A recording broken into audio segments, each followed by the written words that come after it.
Sripati spoke at 8.5, started to write at 12 plus years, and began to read when he was more than 16 years.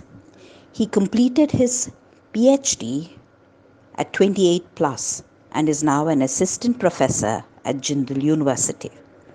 Besides being severely dyslexic, he also had to grapple with ADHD. Here's what he's saying about dyslexia. I could communicate with the whole world without opening a mouth. I had no reason to talk. I could get whatever I want with my sign language and monosyllables. One of the treatments which was done for my speech was to make me understand that there is a need for me to open my mouth and talk. When I had no physical or neurological or mental disability of speech, it is that I refuse to talk. Dyslexia is in percentages. It is not an absolute issue. If you are a limp, you are a limp. It doesn't matter whether you have got a mild limp or whether you are born without one leg. It is visible and it is absolute in terms of that you cannot run. Whereas with dyslexia is that it is dyslexia or dyscalculia, it is subjective. And it is also percentage you can be partially dyslexic. In my case, I think I had the highest grade of dyslexia. I would say that it is not comes in a way, but it is a minor load block that has to be addressed also. Challenge with dyslexia is that since it is not visibly identifiable, and you identify a person to be a dyslexic quite late in the day, an average of when the child is 10 years old, which means that it is already a certain degree of preset conditions that is playing.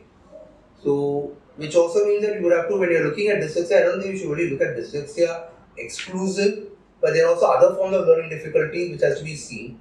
And another thing is that the need for us to have an overall assessment of the entire educational setup.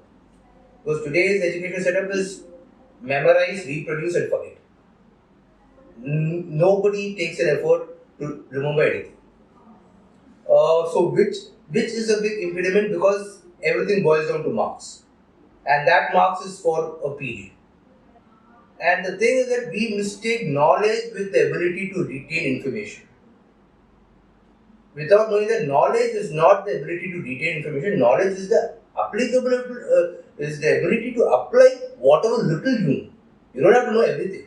Even a minuscule data, if you can use it in every aspect of life, that is what is the purpose of education. So if that kind of an approach is taken, and I honestly don't know how the modalities and the how and why and what of it, but if that is done, a lot of issues of dyslexia can be overseen because the purpose of dyslexia, or for the matter any language, the primary purpose is to communicate. How does it matter how I communicate as long as the other man understands what I want? So the same thing applies to dyslexia in the sense that if the idea is to impart knowledge and apply the knowledge, your entire approach has to change. Instead of just it's going to be how much marks you make, and as I said, retention and reproduction of information is quite redundant.